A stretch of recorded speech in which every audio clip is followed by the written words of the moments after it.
labadan korneer istuseen waxay abaskuul meel ma wada deganaa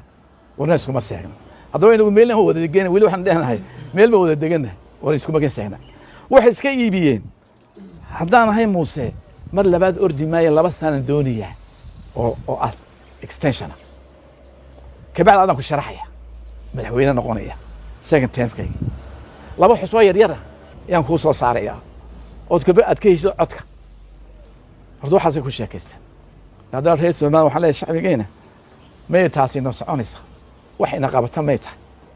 وحو وضعنا وح كلام ما يوح صورته كلام ما هي وإنه نبض ضايعنا وحيسنه سيد أول بوجع عياري كذي هذا واحد كل شيء يعني بعض صوت بيحاول حدات كتكتر شرع الدرك أنت مدحون غنمس هذا واحد كل شيء يعني بعض صوت بيحاول حدات كتكتر شرع الدرك أنت مدحون غنمس وتجي سعادتك ولو أنت مظاهرات بيكون قصديgiisu waxa weeyaan inuu doorashadii muddadeedii dhaafiyo dabeedna muddo kororsi oo helo waxaan anigu diyaar u ahay inaan xaalad ama arrin sharci darro ah wax kasta haday tegayso qiimo kasta haday tegayso inaan sina aqbalin cashuur qaadanayaan ma jirto cashuur wuxuu moodayay abi bixiyo moodi cashuur shacabka Soomaaliya bixiye karadan ka jaraya karadan ka jaraya waxaan ka jarnaa lacagta qaadid ee khaainka ku tahay waliba waa khaain mal cudma way hayaa laga xusumoon haduu bisha gudaheeda time ska la siiyay ilaa bisha 10keeda hadaa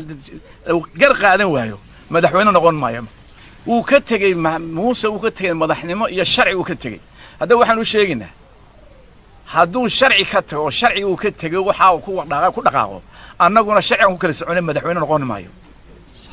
madaxweyne Muuse bixibu noqonaya haduu ilaa ucdiya fuudwan baabiinaya oo sharci aan waqtiga man geeniya oo shaar baan tolanaya waxaan leeyahay madaxweyne ma tid maanta reeru dabada galiyaan ma jirto reerkoodu wuu arkay Soomaaliya way aragtay adduunku wuu arkay xasan maraan gabanaha bari galabaan adowgeedu fadhiin jiray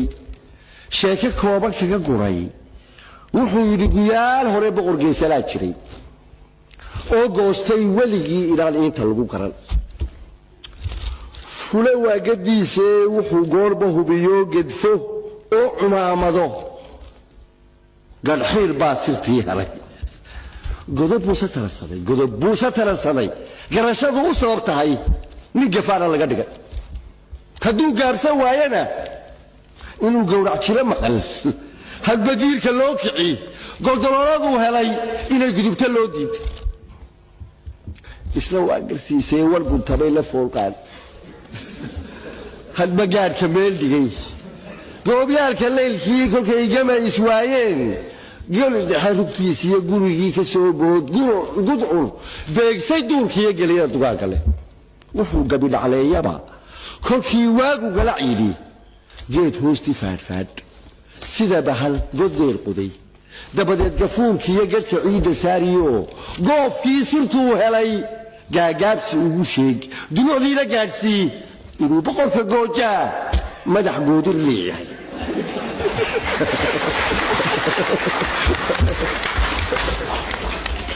marka basaasir baa soo maray oo qoladii warka qaadi jirtay markaas waxaad haday igama geysna waxaad iga guraysaa sheeka bari la ii galay yuu qaadi baa sheeka xadiis